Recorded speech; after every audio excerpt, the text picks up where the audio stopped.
Hello everyone, this is Dr. Madhusudan Rao. On the program, I teach medical students.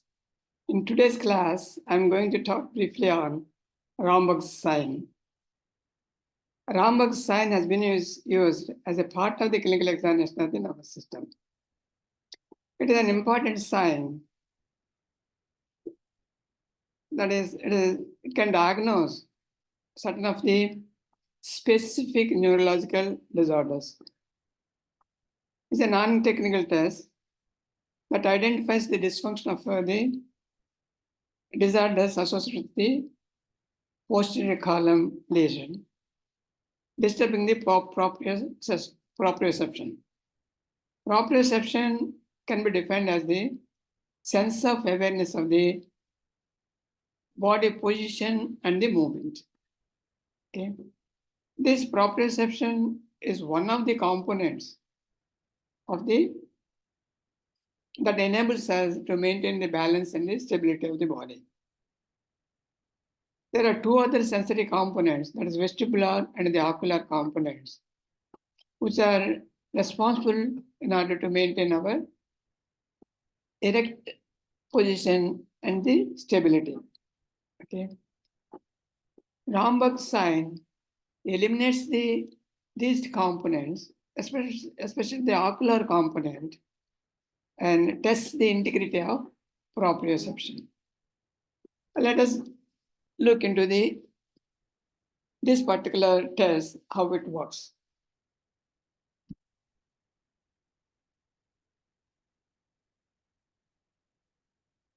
As I told you, Romberg's sign is a diagnostic non-technical test that identifies the specific neurological disorders associated with the dysfunction of the proprioception. Proprioception is sense of awareness of position of the body and its movements. Okay. The proprioceptive signals, they are carried in the posterior column. There are receptors in the periphery, receptors of the proprioception that carry the afferent signals to the posterior root ganglia. From there, they ascend upwards in the posterior columns through the medial lemniscus to reach the cerebral cortex in the postcentral areas. Okay.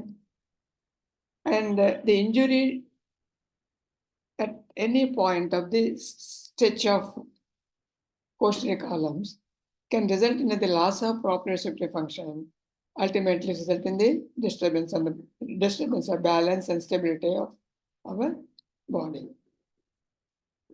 Romberg's test identifies the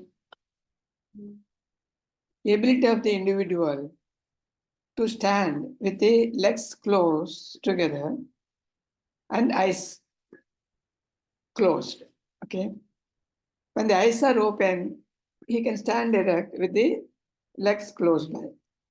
When the eyes are closed, he cannot maintain the balance.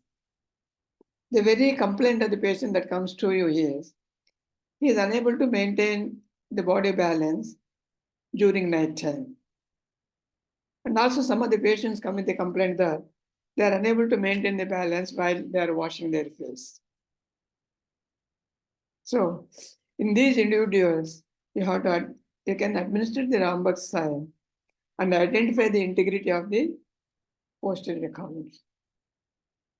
So this particular sign helps early diagnosis of the disease involving the posterior columns.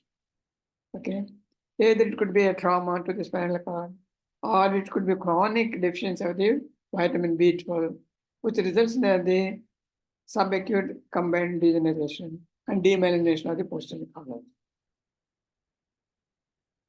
and thereby making the Romberg's test positive.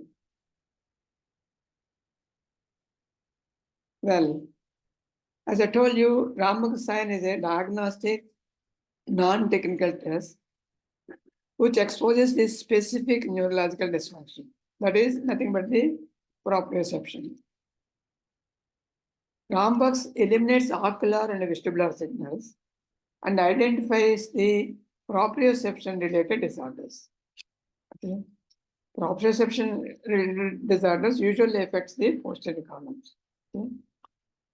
It is said to be positive when the patient is able to stand with feet placed together and eyes open, but loses balance when eyes are closed.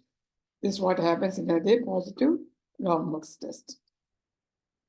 So thus, it is a diagnostic tool to evaluate proprioception. Well, thanks to the European neurologist Marcus Romberg, who identified this particular test, reflecting the dysfunction of the posterior columns in patients presented to him with late neurosyphilis. That is, Davis notes on this. In general, our stance is maintained by the integrity of proprioception, number one, ocular and the vestibular sensory pathways. Okay, there are three important sensory pathways that determine the position, stability of our posture. So normal stance is governed by the integrated function of the vestibular, visual, and proprioception. Again, visual, vestibular, and proprioception functions together to maintain the stance and the body balance. One compensates for the loss of other. But what happens? Visual sense compensate when there is a loss or dysfunction of the proprioception. Okay, when there is a lesion in the posterior columns associated with the loss of proprioception, the individual can maintain the balance with eyes open, but he cannot maintain the balance once the visual impulse is eliminated. That is when the patient closes his eyes, he loses the balance. That is what is tested in the Romberg's sign. Well, vestibular dysfunction is compensated by visual signals. Okay. When there is vestibular dysfunction, and the individual can walk with the eyes open, though he complains of little instability, but he can maintain the posture. Well, Romberg's test removes the ocular and vestibular components and evaluates proprioception and identifies the disorders with loss of proprioception. So this test can be employed for the early diagnosis of diseases involving the posterior columns. This is the importance of Romberg's test. Then coming to the vestibular pathways. Vestibular pathway is very important in order to maintain the extensor tone of the body. Tone of the extensor muscles, okay, through vestibulospinal tracts. Vestibular nuclear complex is located in the pons, and it receives the signals from the inner ear and also receives the signals from the cerebellum. In turn, send the signals down to the sacral segment of the spinal cord. So it controls the tone of the extensor muscles and maintains the erect posture of the body. Visual signals governs the body balance. In Romberg's sign, it removes the visual component of the balance and tests the integrity of the posterior columns. Well, coming to the proprioception pathway, as I told you, it is carried in the posterior columns from the posterior root ganglion, runs along the stretch of the spinal cord upwards, and through the medial lemniscus, enters the thalamus. From there, it reaches the cerebral cortex in the postcentral gyrus. It is a sort of a 3-neuron pathway that part with the rest of the posterior columns sensory pathways. For example, for touch, 2-point discrimination, vibration, etc.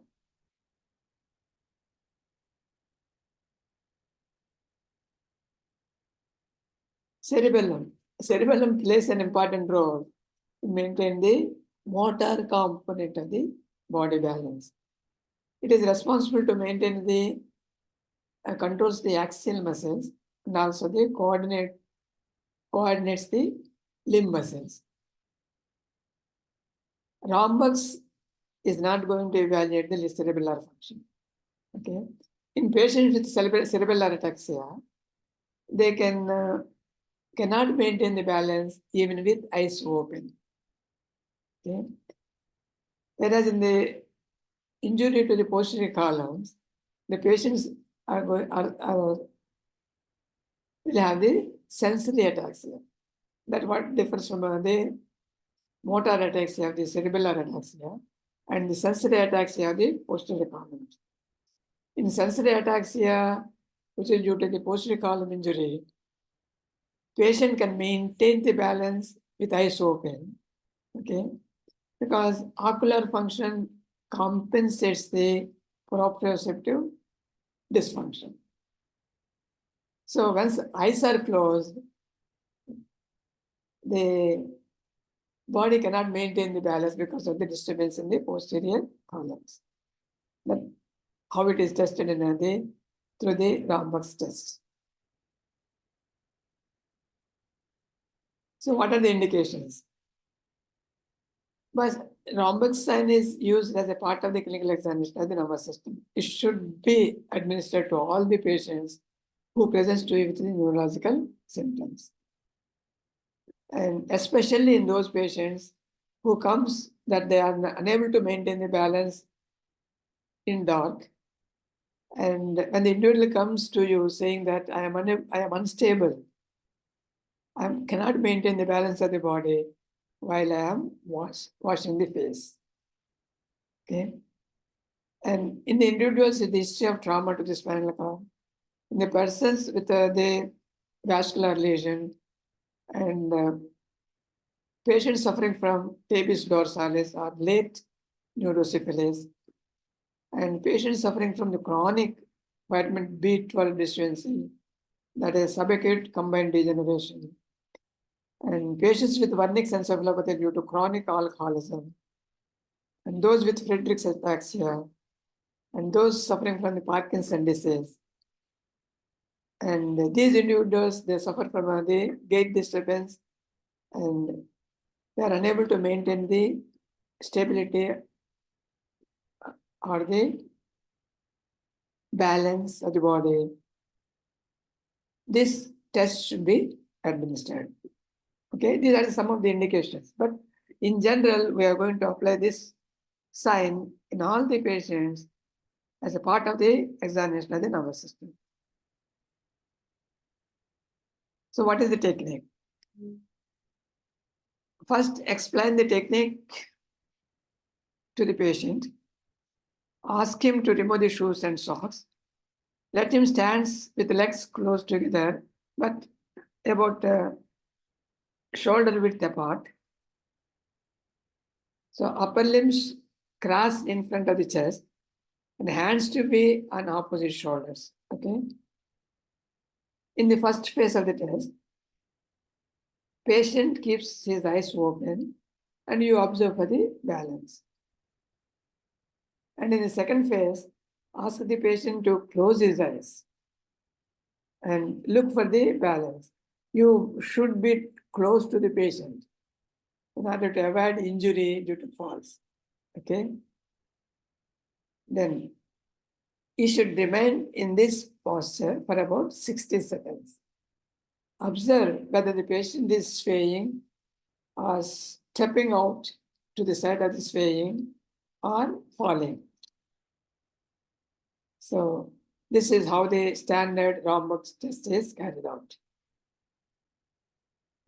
Then there are modified Romberg's tests, like sharpened Romberg test, where the patient is asked to observe strict tandem position, that is, toes to touch the heel of the other foot.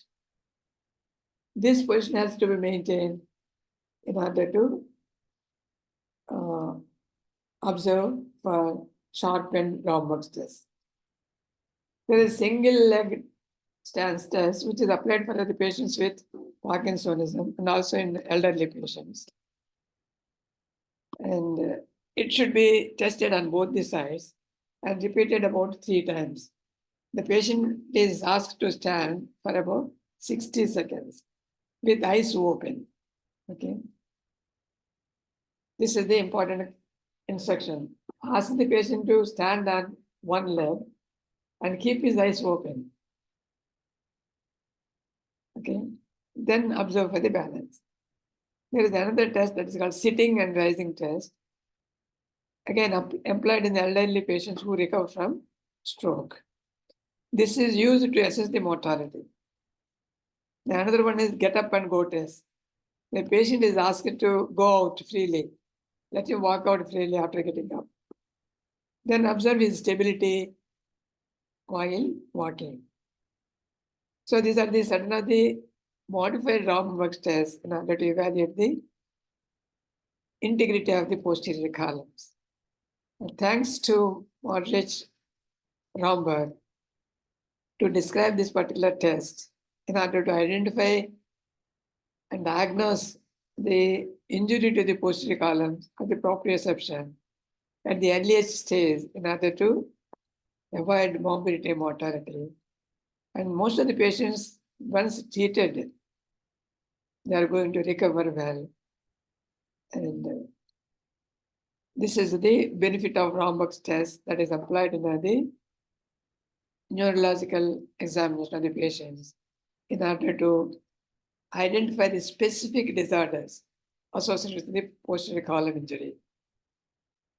Thank you very much for patient listening. I'll meet you again in the next class. Until that time, bye-bye.